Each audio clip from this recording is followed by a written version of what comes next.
Hi friends, అందరికీ నమస్కారం. ఈరోజు మీకోసం కథ. కథలోకి వెళ్తే, అంజలి కార్తిక్ల వివాహం అంగరంగ వైభవంగా జరిగింది. ఇద్దరిది పెద్దలు కుదిర్చిన సంబంధమైన పెళ్లి చూపుల్లోనే ఒకరినొకరు ఇష్టపడ్డారు. కార్తిక్ చూడడానికి చాలా అందంగా హుందాగా ఉంటాడు. సాఫ్ట్వేర్ రంగంలో మంచి ఉద్యోగం, చేతి నిండా సంపాదన, అన్నింటికి మించి ఎంతో మృదువైన మనస్తత్వం కలవాడు. అంజలి కూడా చాలా చలాగ్గా ఉండే అమ్మాయి. ఆమె నవ్వితే ఇల్లంతా వెలుగులు చిమ్మినట్లు ఉంటుంది. బంధువులంతా సీతారాముల్లాంటి జంట అని దీవించి మరీ వెళ్లారు. పెళ్లి తర్వాత అత్తగారింట్లో అడుగుపెట్టిన అంజలికి ప్రతి క్షణం ఒక మధురానుభూతిలా అనిపించింది. కార్తీక్ ఆమెను అల్లారు ముద్దుగా చూసుకునేవాడు. ఉదయం నిద్రలేవగానే ఆమె కంటే ముందే వెళ్ళి వేడివేడి కాఫీ తీసుకువచ్చి ఆమె నిద్రలేపేవాడు. ఆ కాఫీ తాగుతూ కార్తీక్ కళ్ళలోకి చూస్తూ ఉంటే అంజలికి తను భూమి మీద ఉందో స్వర్గంలో ఉందో అర్థమయ్యేదే కాదు.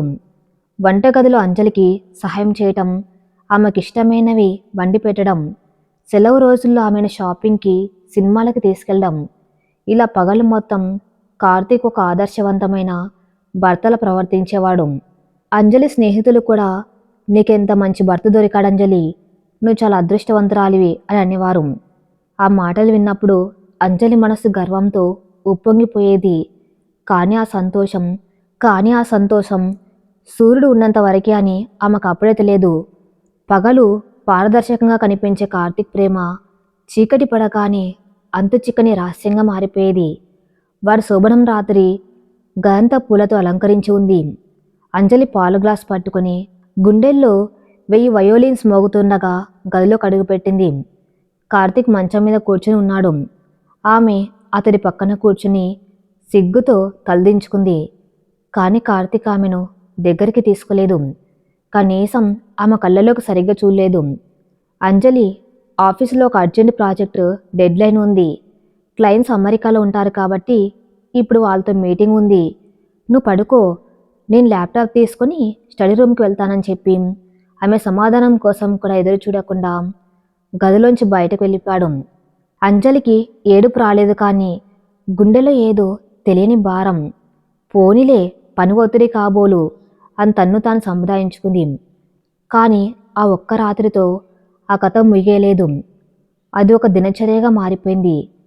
మరుసటి రోజు రాత్రి అంజలి, నాకు విపరీతమైన తలనొప్పిగా ఉంది, ఏసీ పడట్లేదు, నేను వేరే గదిలో పడుకుంటాను. ఆ మరుసటి రోజు రాత్రి నాకు కొంచెం జ్వరం వచ్చేలా ఉంది అంజలి, నీకు కూడా అంటుకుంటుంది, నువ్వు ఆ గదిలో పడుకో. ఇలా రోజులు గడుస్తున్న కొద్దీ సాకులు మారుతున్నాయే తప్ప కార్తీక్ ఆమెను భార్యగా దగ్గరికి తీసుకోలేదు. ఉదయం నిద్రలేవగానే మళ్ళీ మామూలు కార్తీక్లా మారిపోయేవాడు. గుడ్ మార్నింగ్ బంగారం, రాత్రి బాగా నిద్ర పట్టిందా అంటూ చిరునవ్వుతో పలకరించేవాడు. ఆ పలకరింపులో ఎక్కడ అసహజత కనిపించేదే కాదు. కానీ రాత్రి కాగానే పగలు ఉన్న భర్తకి, రాత్రి ఉన్న భర్తకి ఏమైనా సంబంధం ఉందా అన్నంతగా మారిపోయేవాడు కార్తీక్. రాత్రి భోజనం పూర్తవగానే కార్తీక్ మొహంలో ఏదో తెలియని కంగారు, ఆందోళన కనిపించేవి. నాకు పని ఉంది, నాకు నిద్ర వస్తుంది అంటే ఏదో ఒక సాకు చెప్పి ఆమెకు దూరంగా వేరే గదిలోకి వెళ్ళిపోయి లోపల గడియ పెట్టుకునేవాడు. మనసును తొలిచే ప్రశ్నలు 4 రోజులు గడిచాయి. అంజల్లో అంతర్మదనం మొదలైంది. పగలు తన్ను దేవతలా చూసుకునే భర్త రాత్రికెందుకు తన ఛాయలకు కూడా రావటం లేదు. ఒక స్త్రీకి తన భర్త నుండి శారీరక మానసిక సామీప్యం దక్కనప్పుడు కలిగే వేదన వర్ణాతీతం. రాత్రంతా అంజలి ఒంటరిగా పరుపు మీద పడుకుని పైకప్పు వైపు చూస్తూ కన్నీరు మున్నీరుగా ఏడ్చేది. నాలో ఏమైనా లోపముందా?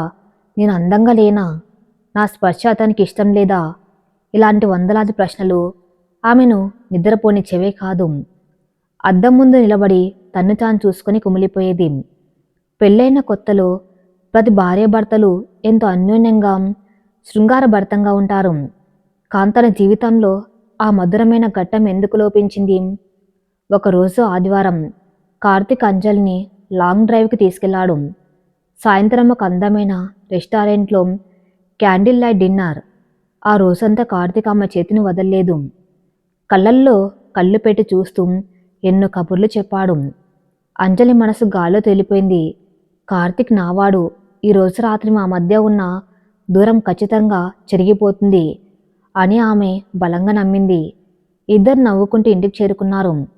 కారు దిగి ఇంట్లోకి రాగానే కాలింగ్ బెల్ మోగింది.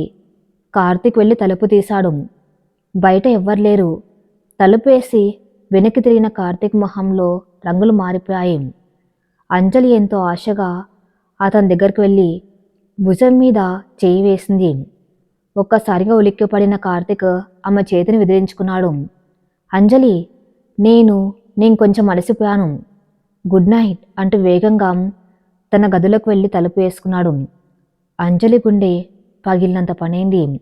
ఇక ఆమె భరించలేకపోయింది. ఆ రాత్రి ఆమె కళ్ళల్లోంచి కన్నీరు ఆగలేదు. ఇది తన వల్ల వచ్చిన సమస్య కాదని, కార్తీక్లోనే ఏదో లోపం ఉందని ఆమెకు అర్థమైంది. కానీ ఆ విషయాన్ని ఎలా అడగాలేం? అడిగితే అతని మనసు నొచ్చుకుంటుందేమో అన్న భయం. ఈ నిశ్శబ్ద పోరాటం ఆమెను మానసికంగా కృంగదీస్తుంది. మరుసటి రోజు మధ్యాహ్నం అంజలి తన ప్రాణ స్నేహితురాలు స్నేహను కలవటానికి ఒక కాఫీ షాప్కి వెళ్ళింది. స్నేహ ఎప్పట్లాగే ఉత్సాహంగా పలకరించింది. కానీ అంజలి మొహంలో ఉన్న నకిలీ చిరునవ్వును, కళ్ళ కింద ఏర్పడిన నల్లటి వలయాలను స్నేహ ఇట్టే పసిగట్టేసింది. ఏంటి అంజలి, ఏమైంది నీకు?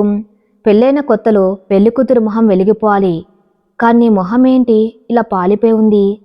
కార్తీక్ నిన్ను బాగా చూసుకోవట్లేదా అని సూటిగా అడిగింది స్నేహ. అంతే. అంజలి కట్టలు తెంచుకున్న నదిలా బోర్న విలిపించింది. కాఫీ షాప్లో ఉన్న వారు చూస్తారన్న స్పృహ కూడా ఆమెకు లేదు. స్నేహ కంగారు పడి అంజలి చేతులు పట్టుకుని సముదాయించింది. కాసేపటికి కుదుటపట్టిన అంజలి తన పెళ్ళైన మొదటి రోజు నుండి జరుగుతున్న ప్రతి విషయాన్ని పూసగుచ్చినట్టు స్నేహకు వివరించింది. పగలు దేవుళ్ళ చూసుకుంటాడు స్నేహ. నేను అడక్క ముందే అన్ని తెచ్చిపెడతాడు. నా మీద ఈగ కూడా వాళ్ళనివ్వడు. కానీ రాత్రి అయితే నా ఛాయలకు కూడా రాడు. కనీసం నాతో ఒకే మంచం మీద పడుకోవడానికి కూడా భయపడతాడు లేదా ఇష్టపడ్డు. నా జీవితం పగలు స్వర్గం, రాత్రి నరకంలా మారిపోయింది. నాలో ఏం లోపం ఉందో నాకు అర్థం కావట్లేదు స్నేహం అంటే ఏడ్చింది అంజలి. స్నేహ షాక్ అయింది. ఇదంతా వింటూ ఉంటే ఆమెకేదో సినిమాలో కథలా అనిపించింది. బాగా ఆలోచించు అంజలి, అతనికి వేరే ఎవరితోనైనా ఎఫైర్ ఉందేమో, పెళ్ళి ఇష్టం లేక నిన్ను ఇలా దూరం పెడుతున్నాడేమో అని అడిగింది స్నేహ. లే స్నేహ, నాకు అలాంటి అనుమానం వచ్చి అతని ఫోన్ కూడా చెక్ చేశాను. అతనికి అలాంటి అలవాట్లు ఏమీ లేవు. పైగా పగలు నా మీద తను చూపించే ప్రేమ నటన కాదు, అది నిజం. నన్ను ప్రాణంగా ప్రేమిస్తున్నాడు. స్నేహ కాసేపు ఆలోచనలో పడింది.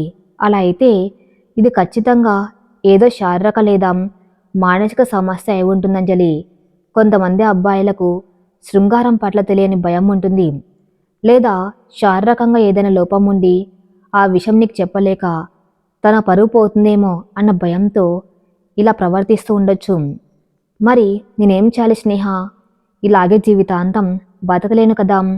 మొహమాటం పడి జీవితం నాశనం చేసుకోకంజలి. ఇది నీ జీవితం. ఒక భార్యగా అతనితో దాంపత్య సుఖం పంచుకునే హక్కు నీకు ఉంది. అతని సమస్య ఏంటో తెలుసుకోవాల్సిన బాధ్యత కూడా నీదే. నువ్వు ఈరోజు రాత్రి అతన్ని నిలదీయి. అతన్ని వెంటనే ఒక సైకాలజిస్ట్ లేదా మంచి సైకాలజిస్ట్ దగ్గర తీసుకువెళ్ళు. ఒకవేళ అతనికి ఏదైనా సమస్య ఉంటే మందులతో తగ్గిపోతుంది. అంతేగాని ఇలా మనసులో పెట్టుకుని ఇద్దరు కుమిలిపోవటం కరెక్ట్ కాదు అని ఖచ్చితంగా చెప్పింది స్నేహ. స్నేహ మాటలతో అంజలిలో కొంచెం ధైర్యం వచ్చింది. అవును, తను అడగాలి. ఇది తన జీవితం. తన భర్త సమస్యను తను కాకపోతే ఇంకెవరు తీరుస్తారు? ఈరోజు రాత్రి తేల్చుకోవాల్సిందే అని గట్టిగా నిర్ణయించుకుంది అంజలి. ఊహించని పరిణామం. ఆ రోజు రాత్రి అంజలి ఇల్లంతా శుభ్రం చేసి కార్తీక్ అత్యంత ఇష్టమైన మటన్ బిర్యానీ స్వయంగా వండింది. డైనింగ్ టేబుల్ దగ్గర 2 ప్లేట్లు పెట్టి కార్తీక్ కోసం ఎదురు చూస్తుంది.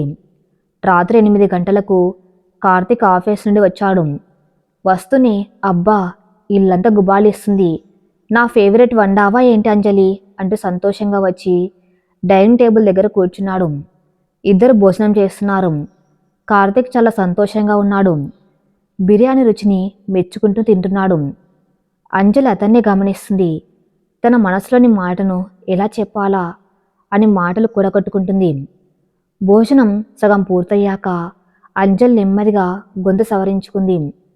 కార్తిక్ అని పిలిచింది. చెప్పంజలి, బిర్యానీ అద్భుతంగా ఉంది అన్నాడు కార్తీకం తన ప్లేట్లో చూస్తూనే. అది కాదు కార్తీకం, మనం రేపు ఒకసారి డాక్టర్ దగ్గరికి వెళ్దామా అని అడిగింది అంజలి ప్రశాంతమైన గొంతుతో.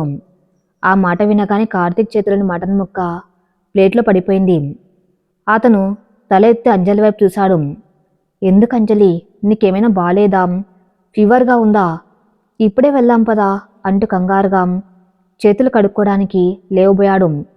అంజలి అతని చెయ్యి పట్టుకుని ఆపింది. నాకు కాదు కార్తీకం, మన ఇద్దరికి రేపు ఉదయం డాక్టర్ అపాయింట్మెంట్ తీసుకున్నాను, మనం కలిసి వెళ్ళాలి. కార్తీక్ మొహంలో ఒక్కసారిగా నెత్తురు చుక్క లేనట్లు పాలిపోయింది. మన ఇద్దరికా? ఎందుకు అంజలి? నాకు బాగానే ఉంది కదా, నాకేం జబ్బు లేదు. డాక్టర్ దగ్గరికి ఎందుకు? అతని గొంతులో వణుకు సుష్టంగా తెలుస్తుంది. జబ్బు ఉందని నేను అనడం లేదు కార్తీకం, కానీ ఒక సమస్య ఉంది. పగలు నన్ను ప్రాణంగా చూసుకునే నువ్వు రాత్రి అయితే ఎందుకు నాకు దూరంగా ఉంటున్నావో నాకు తెలియాలి. ఒక భార్యగా అది తెలుసుకునే హక్కు నాకు ఉంది. నీకు శారీరకంగా కానీ మానసికంగా కానీ ఏమైనా సమస్య ఉంటే చెప్పు కార్తీకం, నేను నిన్ను వదిలేసి వెళ్ళను. ఇద్దరం కలిసి డాక్టర్ దగ్గరికి వెళ్ళి దానికి పరిష్కారం వెతుక్కుందాం. అంతేగాని నన్ను ఇలా రోజు రాత్రి చంపేయకు అంటూ అంజలి కళ్ళెమ్మటి నీళ్లు తిరిగాయి. ఆ మాటలు వినగానే కార్తీక్ మొహం చూసి అంజలి షాక్ అయింది. అతని మొహంలో పశ్చాత్తాపం కానీ తన పరువు పోయిందనే సిగ్గు కానీ లేవు. అతని కళ్ళల్లో కేవలం ఒకే ఒక భావం కనిపిస్తుంది, భయం. గజగజ వణికిపోతున్నాడు. అతని నుదుటి మీద చెమటలు పట్టాయి. ఊపిరి వేగంగా తీసుకున్నాడు. ఏదో భయంకరమైన దయ్యాన్ని చూసినట్లుగా అతని కళ్ళు ఇప్పార్చి ఉన్నాయి. వద్దు అంజలి, వద్దు, డాక్టర్ దగ్గరికి వద్దు, దయచేసి వద్దు అంటూ తల పట్టుకుని అక్కడే కూర్చులో కూలబడిపోయాడు కార్తీకం. అంజలికి ఏం అర్థం కాలేదు. ఒక సాధారణ మెడికల్ సమస్య గురించి మాట్లాడితే ఎవరైనా ఇంతలా భయపడతారా? ఇతనెందుకు గజగజ వణుకుతున్నాడు? లేదు కార్తీక్, నేను అపాయింట్మెంట్ తీసుకున్నాను, మనం రేపు వెళ్తున్నాం అంతే. నీకేమైనా సమస్య ఉంటే అది రేపు డాక్టర్తోనే చెప్పు అని కరాఖండిగా చెప్పి ప్లేట్లు తీసుకుని వంటగదిలోకి వెళ్ళిపోయింది అంజలి. కార్తీక్ అక్కడే కూర్చుని 2 చేతులతో తల పట్టుకుని అది రాకూడదు, ఈరోజు రాత్రి అది రాకూడదు అని తనకు తాను గొనుక్కుంటూ భయంతో వణికిపోతున్నాడు. కార్తీక్ అలా భయంతో కుర్చీలో కూలబడిపోవటం అంజలి మనసులో ఎన్నో అలచళ్లను సృష్టించింది. ఒక సాధారణ డాక్టర్ అపాయింట్మెంట్కి ఎవరైనా అంతలా ఎందుకు భయపడతారో ఆమెకెంత ఆలోచించినా అంతుపట్టలేదు. తను వంటగదిలో గిన్నెలు సర్దుతూనే హాల్లో ఉన్న కార్తీక్ వైపు దొంగచాటుగా చూసింది. అతను ఇంకా అలాగే తల పట్టుకుని కూర్చుని ఉన్నాడు. అతని శరీరం వణుకుతుంది. కాసేపటికి నెమ్మదిగా లేచి తడబడుతున్న అడుగులతో తన గదిలోకి వెళ్ళిపోయి ఎప్పట్లాగే గడియారం పెట్టుకున్నాడు. ఆ రాత్రి అంజలికి నిద్ర పట్టలేదు. రేపు డాక్టర్ దగ్గర ఏం జరగబోతుందన్న ఆందోళన ఒకవైపు, కార్తీక్ ప్రవర్తన పట్ల భయం మరోవైపు ఆమెను ఉక్కిరిబిక్కిరి చేస్తున్నాయి. రాత్రి 2 గంటల సమయం. ఇల్లంతా నిశ్శబ్దంగా ఉంది. అంజలికి దాహం వేసి నీళ్ల కోసం వంటగది వైపు వెళ్తూ ఉండగా కార్తీక్ పడుకుని గదిలో నుండి ఏదో శబ్దం వినిపించింది. అది ఎవరు గట్టిగా అరుస్తున్నట్లుగా లేదు, కానీ తీవ్రమైన బాధను పంటి బిగున భరిస్తూ గొంతులో నుండి వస్తున్న మూలుగు లాంటి శబ్దం. అంజలి గుండె వేగంగా కొట్టుకోవటం మొదలైంది. నెమ్మదిగా కార్తీక్ గత్తలుపు దగ్గరికి వెళ్ళి చెవి ఆడించింది. లోపల కార్తీక్ ఏడుస్తున్నాడు. అవును, ఒక చిన్న పిల్లాల వెక్కి వెక్కి ఏడుస్తున్నాడు. మధ్య మధ్యలో అమ్మ, భరించలేకపోతున్నాను, నాకీ నరకం వద్దు అని గొణుగుతున్నాడు. అంజలికి గుండె తరుక్కపోయింది. తలుపు తట్టాలని చేయి పైకెత్తింది, కానీ మళ్ళీ వెనక్కి తీసుకుంది. లేదు, ఈ రాత్రికి నేను ఏం అడగను. రేపు డాక్టర్ దగ్గరే మొత్తం తేలిపోవాలి. ఇన్ని రోజులుగా తను అనుభవిస్తున్న ఈ నరకానికి కారణం ఏమిటో, నన్నెందుకు దూరం పెడుతున్నాడో డాక్టరే కనిపెట్టాలి అని మనసును కఠినం చేసుకుని తన గదిలోకి వెళ్ళిపోయింది. కానీ ఆ రాత్రంతా కార్తీక్ ఏడుపు ఆమె చెవుల్లో మారుమోగుతూనే ఉంది. మరుసటి రోజు ఉదయం సూర్యుడు ఉదయించాడు, కానీ ఆ ఇంట్లో మాత్రం ఏదో తెలియని చీకటి అలుముకున్నట్టుగా ఉంది. అంజల్ తయారై హాల్లోకి వచ్చింది. కార్తీక్ అప్పటికే సోఫాలో కూర్చుని ఉన్నాడు. అతని ముఖం పాలిపోయి ఉంది. కళ్ళు ఉబ్బి ఎర్రబడి ఉన్నాయి. రాత్రంతా నిద్రపోలేదని, తీవ్రమైన వేదన అనుభవించాడని అతని ముఖం స్పష్టంగా చెబుతుంది. కానీ అంజలిని చూడగానే మళ్ళీ పెదాలపై ఒక నకిలీ చిరునవ్వును తెచ్చిపెట్టుకున్నాడు.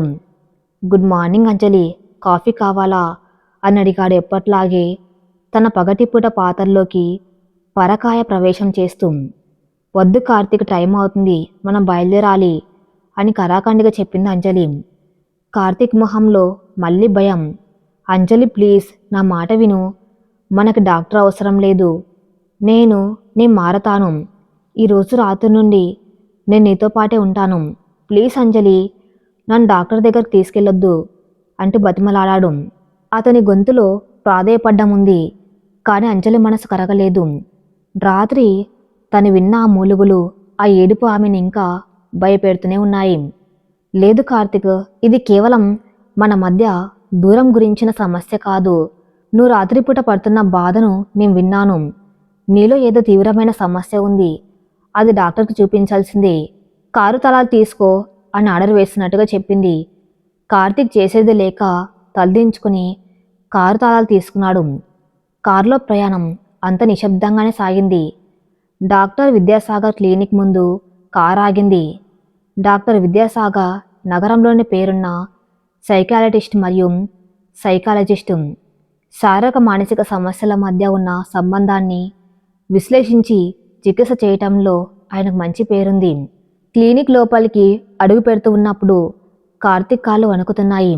అంజలి అతని చెయ్యి పట్టుకుని ధైర్యం చెబుతూ లోపలికి తీసుకెళ్ళింది.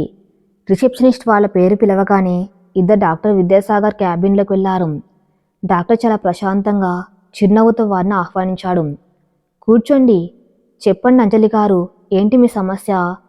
పెళ్ళైన కొత్త దంపతులు ఎంతో సంతోషంగా ఉండవలసిన సమయంలో నా దగ్గరికి వచ్చారంటే సమస్య కొంచెం తీవ్రమైందే అయి ఉంటుంది అన్న డాక్టర్ ఇద్దరి మొహాలను తీక్షణంగా గమనిస్తూ. కార్తిక్ తల్లించుకొని చేతులు నలుపుకుంటూ విపరీతమైన ఒత్తిడిలో ఉన్నాడు. అంజలి నెమ్మదిగా మాట్లాడడం మొదలుపెట్టింది. తన వివాహం పగటిపూట కార్తిక్ చూపించే అమితమైన ప్రేమ, రాత్రి కాగానే అతను వేరే గదిలోకి వెళ్ళిపోవటం, ఏవో సాకులు చెప్పి తను దూరం పెట్టడం, ఇలా ప్రతి ఒక్క విషయాన్ని పూసగుచ్చినట్టు డాక్టర్కి వివరించింది. సార్, ఒక భార్యగా నా భర్త నుండి నేను ఆశించేది కనీస ప్రేమను కూడా అతను రాత్రిపూట నాకు ఇవ్వలేకపోతున్నాడు. నాలో లోపముందా అని ఎన్నోసార్లు అడిగాను. కాంతని ఏమీ చెప్పడు. నిన్న రాత్రి తన గదిలో ఒంటరిగా ఉండి పంటి బిగున ఏడుస్తూ ఏదో నరకం అనిపిస్తున్నట్టుగా మూలటం నేను విన్నాను సార్. నా భర్త ఏ సమస్యలో ఉన్నాడో, ఎందుకు నన్ను ఇలా దూరం పెడుతున్నాడో నాకు తెలియాలి. దయచేసి మీరు అతన్ని పరీక్షించి మా జీవితాలను చక్కదిద్దండి సార్ అంటూ అంజలి కన్నీళ్లు పెట్టుకుంది. డాక్టర్ విద్యాసాగర్ ముఖంలో తీవ్రత పెరిగింది. ఆయన ఇన్నేళ్ల కెరియర్లో ఎన్నో రకాల సమస్యలను చూశాడు. అగస్తంభన సమస్యలు, శృంగారం పట్ల భయం, లేదా కాపురానికి ఇష్టం లేక నటించటం, ఇవన్నీ ఆయనకు పరిచయమే. కానీ కార్తీక్ మొహంలో కనిపిస్తున్న భయం, నిస్సహాయత చూస్తూ ఉంటే ఇది సాధారణ సైకాలజీ సమస్యలా ఆయనకు అనిపించలేదు. ఏదో లోతైన గాయం లేదా రహస్యం అతనిలో దాగి ఉందని ఆయనకు అర్థమైంది. అంజలి గారు, మీరు కంగారు పడకండి. నేను కార్తీక్తో ఒకసారి ఒంటరిగా మాట్లాడాలి. మీరు దయచేసి కొద్దిసేపు బయట వెయిట్ చేస్తారా అని అడిగాడు డాక్టర్.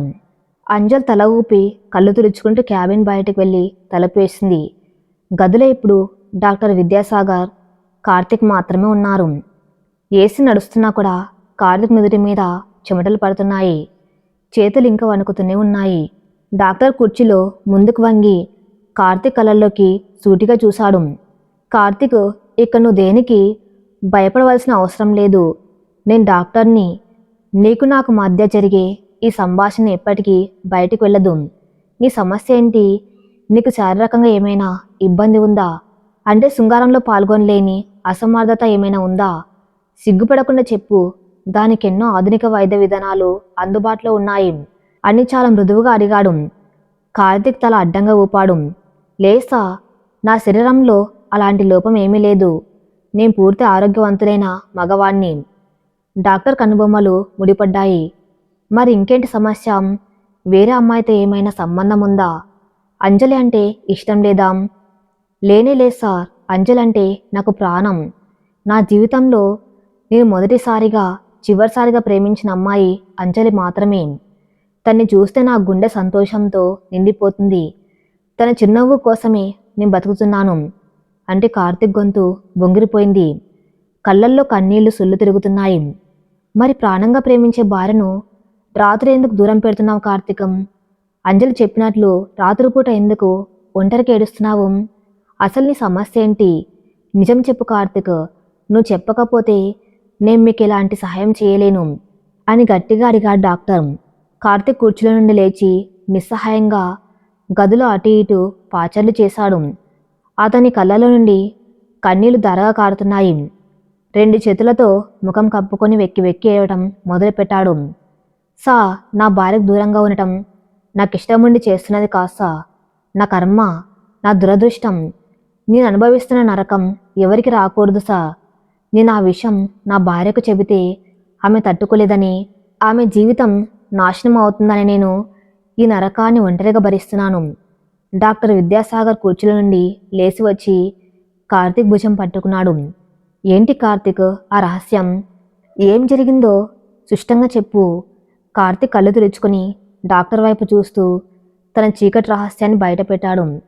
ఆ మాటలు విన్న డాక్టర్ విద్యాసాగర్ జీవితంలో ఎప్పుడు లేనంతగా షాక్కి గురయ్యాడు.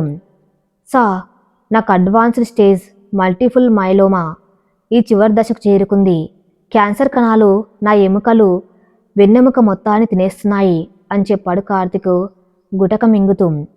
డాక్టర్ అవాక్కయ్యాడు. ఒక సైకాలజీ సమస్య కోసం వస్తే ఈ అబ్బాయి ఒక ప్రాణాంతకమైన క్యాన్సర్ చివరి దశలో ఉన్నానని చెబుతున్నాడు. డాక్టర్ నోట మాట రాలేదు. కార్తీక్ కొనసాగించాడు.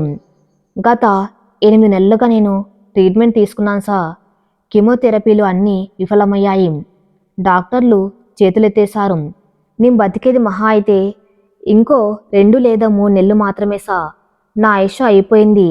మరి ఈ పెళ్ళి ఎందుకు చేసుకున్నావు కార్తీకం? నీ పరిస్థితి తెలిసి కూడా ఆ అమ్మాయి జీవితంతో ఎందుకు ఆడుకున్నావు అని కాస్త కోపంగా ఆశ్చర్యంగా డాక్టర్. నేను కావాలని చేసుకోలేసా. నా తల్లిదండ్రులకు నేను ఒక్కనే కొడుకుని. నా క్యాన్సర్ విషయం వాళ్లకు తెలుసు.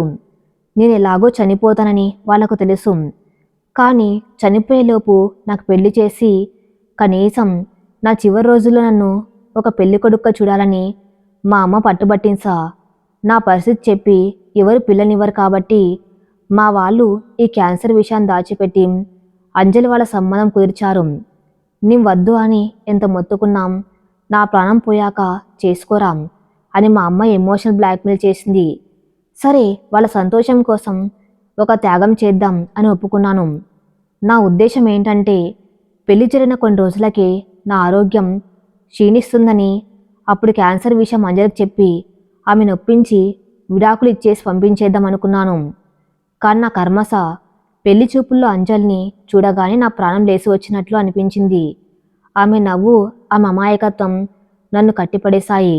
నా జీవితంలో ఎప్పుడు లేనంతగా ఆమెను ప్రేమించాను సార్. ఆమెతో కలిసి 100 ఏళ్లు బతకాలన్న ఆశ పుట్టింది. కానీ మరుసటి క్షణమే నాలో ఉన్న క్యాన్సర్ మహమ్మారి నా చావును గుర్తు చేసింది. నాకు తెలుసా నేను ఎక్కువ రోజులు బతకనని. అంజలికి నిజం చెప్పడానికి నాకు ధైర్యం చాలడం లేదు. పగలు నేను వేసుకునే హైడోస్ పెయిన్ కిల్లర్స్ వల్ల నేను మామూలుగానే కనిపిస్తాను. కానీ రాత్రి అయ్యేసరికి ఆ మందుల పవర్ తగ్గిపోయి నా శరీరంలో ప్రతి ఎముక విరిగిపోతున్నంత నరకయాతన ఉంటుంది సార్. ఆ నొప్పితో నేను భరించలేక మూలుగుతూ ఉంటాను. రాత్రిపూట నేను రక్తపాంతులు చేసుకున్న రోజులు కూడా ఉన్నాయి సార్. ఇవన్నీ అంజలి చూస్తే భయంతో చచ్చిపోతుంది. నా నరకం ఆమె కనిపించకూడదని నేను రాత్రిపూట వేరే గదిలోకి వెళ్ళిపోయి తలుపులు వేసుకుంటాను. ఏడుస్తూ నా నొప్పి నేనే భరిస్తాను. కార్తీక్ చెబుతున్న ప్రతి మాట డాక్టర్ గుండెలను పిండేస్తుంది. ఇదొక త్యాగమా లేక మూర్ఖత్వమా ఆయనకు అర్థం కావటం లేదు. కానీ కార్తీక్, నువ్వు అంజలికి ఈ విషయం చెప్పకపోయినా పర్లేదు. కనీసం భార్యాభర్తలుగా దగ్గర వచ్చు కదా. ఆమెకు నీ మీద ఉన్న బెంగ అయినా తీరుతుంది కదా అని అడిగాడు డాక్టర్. ఆ మాట కార్తీక్ 2 చేతులు జోడించి కన్నీళ్లతో ఇలా చెప్పాడు. వద్దు సార్, అదే నా అతిపెద్ద భయం. నేను అంజలిని ప్రాణంగా ప్రేమిస్తున్నాను. ఆమె భవిష్యత్తు నాశనం కావటం నాకు ఇష్టం లేదు. నేను ఇంకో 3 నెలల్లో చనిపోతాను. ఆ తర్వాత అంజలి ఒంటరిదైపోతుంది. ఒకవేళ నేను నా స్వార్థం కోసం ఆమెతో శారీరకంగా కలిస్తే ఆమె ఒక మగవాడి స్పర్శను అనుభవించిన వితంతు అవుతుంది. రేపు నేను చనిపోయాక ఆమె ఇంకో పెళ్లి చేసుకోవాలి సార్. ఆమెకు మంచి భవిష్యత్తు ఉండాలి. మన సమాజంలో ఒక కన్నెపిల్లకు లేదా శారీరకంగా భర్తను కలవని వితంతువుకి మళ్ళీ మంచి జీవితం దొరికే అవకాశాలు ఎక్కువ. ఆమెను శారీరకంగా మానసికంగా నేను తాకితే ఆమె నన్ను ఎప్పటికీ మర్చిపోలేక జీవితాంతం నా జ్ఞాపకాలతో ఏడుస్తూనే బతుకుతుంది. అందుకే నేను ఆమెను తాకలేదు.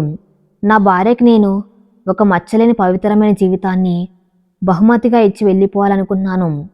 ఆమె నన్ను ఒక చెడ్డ భర్తగా, రాత్రిపూట దగ్గరకు రాని ఒక అచేతనునిగా ద్వేషించిన పర్లేసా.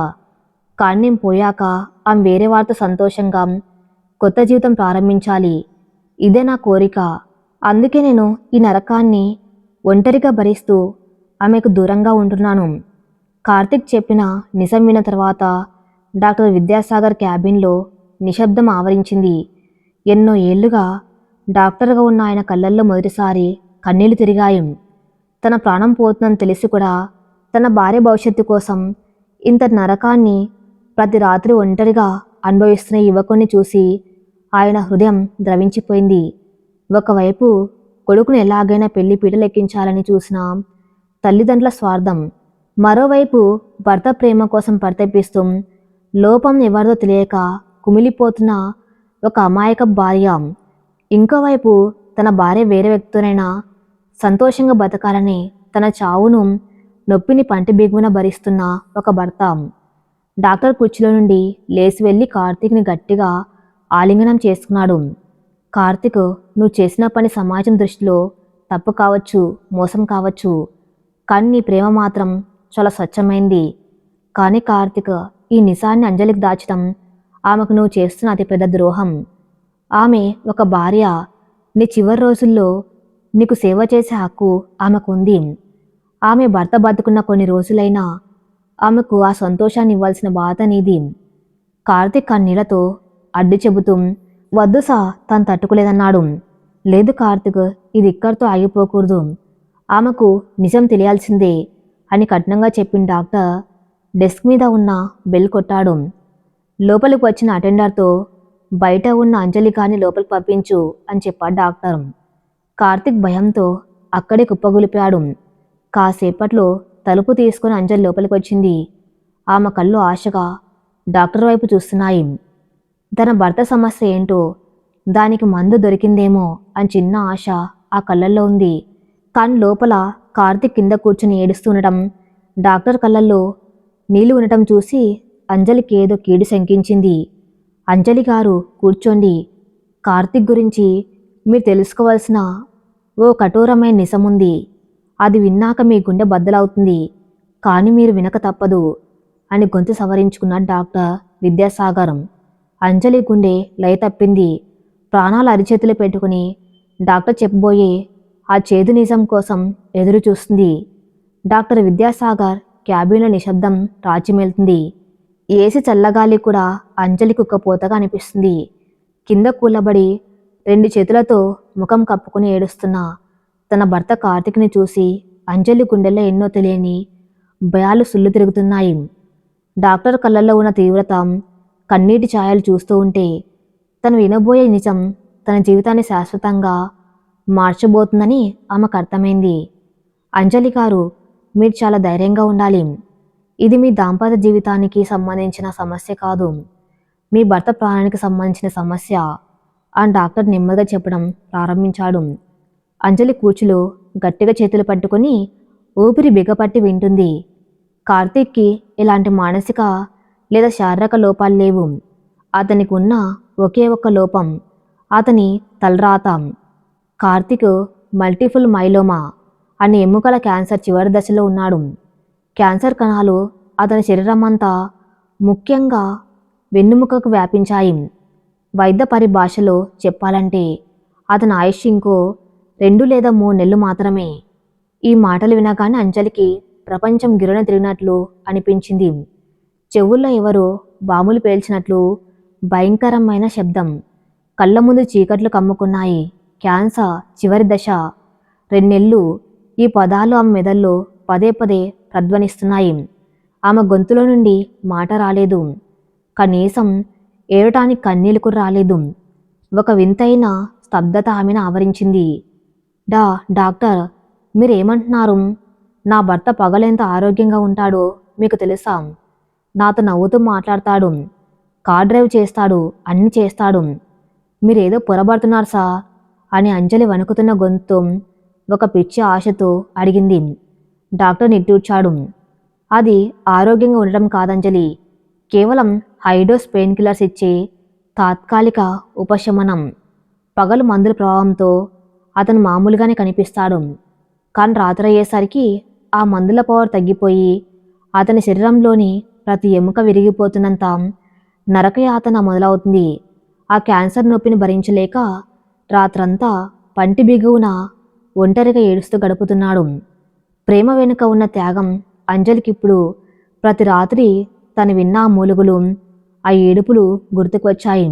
తనను దూరం పెడుతున్నాడని తను ఏడుస్తూ ఉంటే, తన పక్క గదిలో తన భర్త ప్రాణాలతో పోరాడుతూ ఏడుస్తున్నాడన్న నిజం తెలుసుకుని ఆమె గుండె ముక్కలైపోయింది. మరి నన్ను ఎందుకు దూరం పెట్టాడు సార్?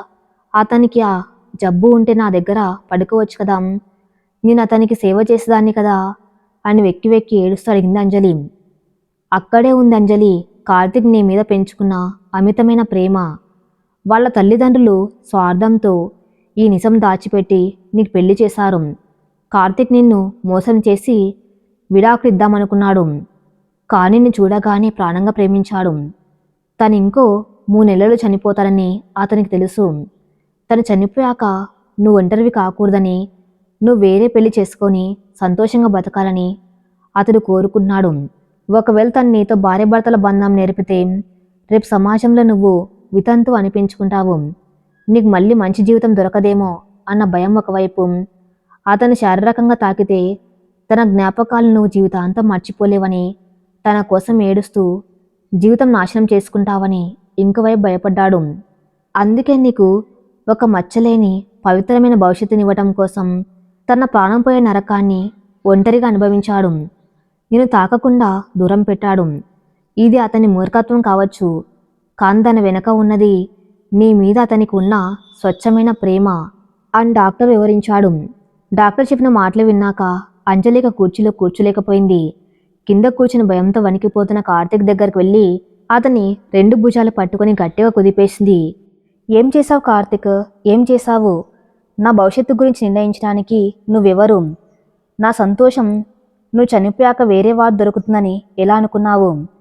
నేను ఈ శరీరాన్ని చూసి ప్రేమించలేదు కార్తీకం, నీ మనసును ప్రేమించాను. ఒక భార్యగా నీ కష్టాల్లో, నీ సుఖంలో, నీ చావులో కూడా సగం వాట నాకుంది. ఆ హక్కును నాకు దూరం చేసి నువ్వు ఒంటరిగా నరకం అనుభవించడానికి నీకెంత ధైర్యం అంటూ కార్తీక్ ఛాతి మీద కొడుతూ బోర్న విలిపించింది అంజలి. కార్తీక్ అంజలిని గట్టిగా హత్తుకున్నాడు. ఇద్దరు ఒకరినొకరు పట్టుకుని అలా క్లీనింగ్ నేల మీద ఎంతసేపు ఏడ్చారో వాళ్ళకి తెలియదు. డాక్టర్ విద్యాసాగర్ కూడా ఆ దృశ్యాన్ని చూడలేక కళ్ళు తుడుచుకుంటూ బయటకు వెళ్ళిపోయాడు. నన్ను క్షమించు అంజలి, నన్ను క్షమించు. నా వల్ల నీ జీవితం నాశనమైంది. మా అమ్మ నాన్న స్వార్థానికి నువ్వు బలయ్యావు. నేను నీకు ఈ నిజం చెప్పలేకపోయాను. నాకు భయమేసింది అంజలి. నిన్ను వదిలి వెళ్ళిపోవాలంటే నాకు భయంగా ఉంది అంటూ పసిపిల్లాలో ఏడ్చాడు కార్తీక్. అంజలి అతని కన్నీళ్లు తుడిచింది. ఆమె కళ్ళల్లో ఇప్పుడు బాధ లేదు, ఎవరికి అర్థం కాని ఒక దృఢమైన నిశ్చయం ఉంది. నువ్వెక్కడికి వెళ్ళటం లేదు కార్తీక్. నీకెన్ని రోజులు ఆయుష్ ఉందో ఆ ప్రతి క్షణం నువ్వు నా ఒళ్ళోనే ఉంటావు. నీ క్యాన్సర్ ఉందన్న నిజం నా తల్లిదండ్రులకు, నీ తల్లిదండ్రులకు కూడా చెబుదాం. ఎవరు మన మధ్యకి రాకూడదు. ఈ మిగిలిన సమయం కేవలం మన ఇద్దరిది మాత్రమే. క్లినిక్ నుండి ఇంటికి తిరిగి వచ్చిన కార్తీకం అంజలిల మధ్య ఉన్న గోడ బద్దలైంది. ఆ రోజు అంజలి వెంటనే కార్తీక్ తల్లిదండ్రులకు, తన తల్లిదండ్రులకు ఫోన్ చేసి జరిగింది మొత్తం చెప్పింది. ఇరు కుటుంబాలు కన్నీరు మున్నీరుగా ఏడ్చాయి. కార్తీక్ తల్లిదండ్రులు అంజలి కాళ్ళు పట్టుకుని క్షమాపణలు అడిగాడు. తన స్వార్థం వల్ల ఒక అమాయకురాలి జీవితం బలైందని కుమిలిపోయారు. కానీ అంజలి వాళ్ళను ఏమనలేదు. మీరు చేసిన తప్పు వల్ల నాకొక గొప్ప భర్త దొరికాడు, కానీ అతనితో నా ప్రయాణం చాలా చిన్నది, దయచేసి మమ్మల్ని ఒంటరిగా వదిలేయండి అని చెప్పి వారిని పంపించేసింది. ఆ రోజు రాత్రైంది. ఎప్పట్లాగే కార్తీక్ కళ్ళల్లో నొప్పి తాలూకు భయం మొదలైంది. తను లేచి తన గదిలోకి వెళ్ళబోయాడు. అంజలి అతని చేయి పట్టుకుని ఆపింది. ఇక నుండి నువ్వు ఒంటరిగా వెళ్ళవలసిన అవసరం లేదు కార్తీక్, ఈ మంచం ఇద్దరిది, నీ నొప్పి కూడా ఇద్దరిది. కార్తీక్ కన్నీళ్లతో ఆమెను చూశాడు. ఆ రాత్రి మందుల ప్రభావం తగ్గిపోయి కార్తీక్ శరీరం నొప్పితో విలవిల్లాడుతూ ఉంటే అంజలి అతన్ని తన గుండెలకు హత్తుకుంది. అతని తల నిమిరింది. నేనున్నాను కార్తీక్, ఏడుపు వస్తే ఏడ్చేయి, అరిచేయి, కానీ నా గుండెల్లోనే అని ధైర్యం చెప్పింది. ఆ రాత్రి కార్తీక్ మొదటిసారిగా ప్రశాంతంగా ఏడ్చాడు. ఇన్నాళ్ళు ఒంటరిగా పంటి కింద భరించిన బాధ ఇప్పుడు తన భార్య ఒళ్ళు కరిగిపోయింది. ఆమె స్పర్శ ఆ నొప్పికి మందులా పనిచేసింది. ఒకరినొకరు పెనవేసుకుని కన్నీళ్లతోనే ఆ రాత్రిని గడిపారు. అక్కడ శారీరక కలయిక లేదు, కానీ రెండు ఆత్మల పవిత్రమైన సంగమం జరిగింది. కడదాకా తోడుగా రోజులు గడుస్తున్నాయి. కార్తీక్ ఆరోగ్యం వేగంగా క్షీణించడం మొదలైంది. అతను మంచానికి పరిమితమయ్యాడు.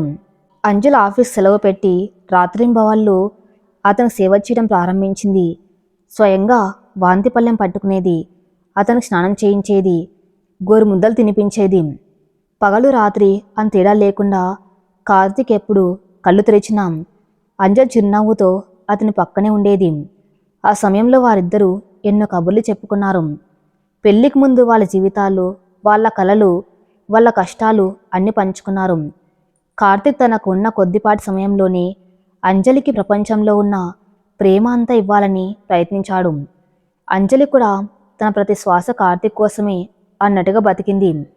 సరిగ్గా 2.5 నెలల తర్వాత ఒక శీతాకాలపు తెల్లవారుజామున వాతావరణం చాలా చల్లగా ఉంది. కార్తీక్కి శ్వాస తీసుకోవడం కష్టంగా మారింది. క్యాన్సర్ తన ఆఖరి అంకాన్ని చేరుకుంది. అంజలి అతని తలను తన ఒళ్ళో పెట్టుకుని ఏడుపును ఆపుకుంటూ అతని నుదుటిపై ముద్దు పెడుతుంది. కార్తీక్ చాలా కష్టంగా కళ్ళు తెరిచాడు. అంజలి కళ్ళలోకి చూస్తూ వణుకుతున్న చేత్తో ఆమె కన్నీళ్లను తుడిచాడు. అంజలి అని పిలిచాడు అత్యంత బలహీనమైన గొంతుతో. చెప్పు కార్తీక్, నేను ఇక్కడే ఉన్నాను అంది అంజలి వెక్కి వెక్కి ఏడుస్తూ. నన్ను క్షమించు అంజలి, నీకు సుదీర్ఘమైన జీవితాన్ని ఇవ్వలేకపోయాను, కానీ ఈ 2 నెలలు నాకు ఇచ్చిన ప్రేమ 100 జన్మాలకు సరిపోతుంది. నేను ఇప్పుడు చాలా సంతోషంగా ప్రశాంతంగా వెళ్తున్నాను. నా కోసం ఒక మాట ఇస్తావా అని అడిగాడు కార్తీక్. ఏదైనా ఇస్తాను కార్తీక్, నువ్వు బతుకుతాను అని మాట ఇవ్వు చాలు అంటూ బోరుమంది అంజలి. అది నా చేతుల్లో లేదు బంగారం, నేను పోయాక నువ్వు ఒంటరిగా మిగిలిపోకూడదు, నా జ్ఞాపకాలతో ఏడుస్తూ కూర్చోకూడదు. నేను నీకు శారీరకంగా దూరంగా ఉన్నది అందుకే. నువ్వు ఇంకో పెళ్లి చేసుకుని సంతోషంగా బతకాలి. నా మీద నీకు నిజమైన ప్రేమ ఉంటే నా ఈ చివరి కోరిక తీర్చు అంటూ ఆపసోపాలు పాడుతూ చెప్పాడు కార్తీక్. అంజలి గుండె తరుక్కపోయింది. ఆమె ఏం మాట్లాడలేక అతని చేతిని గట్టిగా పట్టుకుంది. లవ్ యూ అంజలి అంటూ ఒక చిన్న చిరునవ్వుతో కార్తీక్ తన కళ్ళు మూశాడు. అతని చేతిలో ఉన్న ప్రాణం గాల్లో కలిసిపోయింది. అంజలి ఒళ్ళని కార్తీక్ శాశ్వత నిద్రలోకి జారుకున్నాడు. ఆ గదిలో అంజలి పెట్టిన ఆక్రందన ఆకాశాన్ని తాకింది. తనని దేవతలా చూసుకున్న భర్త తన కోసం బతికి తన ఒళ్ళోనే ప్రాణాలు విడిచిన ఆ మహారాజిక లేడు. ఎంత ఏడ్చినా తిరిగి రాని లోకాలకు వెళ్ళిపోయాడు. కార్తీక్ చనిపోయి 2 సంవత్సరాలు గడిచింది. సమాజం దృష్టిలో అంజలి చాలా దురదృష్టవంతురాలు. పెళ్ళైన 3 నెలలకే భర్తను కోల్పోయింది. కార్తీక్ తల్లిదండ్రులు, అంజలి తల్లిదండ్రులు ఆమెకు మళ్ళీ పెళ్లి చేయాలని చాలా ప్రయత్నించారు. కార్తీక్ కోరుకున్నట్టుగానే ఆమె శారీరకంగా పవిత్రురాలు కాబట్టి ఎన్నో మంచి సంబంధాలు వచ్చాయి. చూడమ్మా, వాడు కూడా అదే కోరుకున్నాడు కదా, నీ జీవితం ఇలా ఒంటరిగా గడపొద్దని అందరూ బతిమలాడారు. కానీ అంజలి ఈ ఒక్కరికి ఒప్పుకోలేదు. కార్తీక్ నా శరీరానికి దూరంగా ఉన్నాడు కాబట్టి నా ప్రేమ చెరిగిపోలేదు. నా ఆత్మలో అతను ఎప్పటికీ నా భర్తే. అతను లేని జీవితాన్ని నేను ఇంకొకరితో పంచుకోలేను అని ఖచ్చితంగా చెప్పేసింది అంజలి. కార్తీక్ జ్ఞాపకాలతోనే ఆమె బతుకుతుంది. అయితే ఆమె ఏడుస్తూ కూర్చోలేదు. కార్తీక్ లాగా క్యాన్సర్తో బాధపడుతూ చివరి రోజుల్లో ఎవరండ దొరకక ఇబ్బంది పడే వాళ్ళ కోసం అంజలి ఒక ఆశ్రమాన్ని స్థాపించింది. తన ఉద్యోగం ద్వారా వచ్చే ప్రతి రూపాయిని క్యాన్సర్ రోగుల సేవ కోసమే ఖర్చు చేస్తుంది. ప్రతిరోజు ఉదయం కార్తీక్ ఫోటో ముందు నిలబడి, నువ్వు నన్ను పవిత్రంగా ఉంచాలని శారీరకంగా దూరంగా ఉన్నావు, కానీ నా మనసు నిండా నీ ప్రేమ ఉంది కార్తీకం.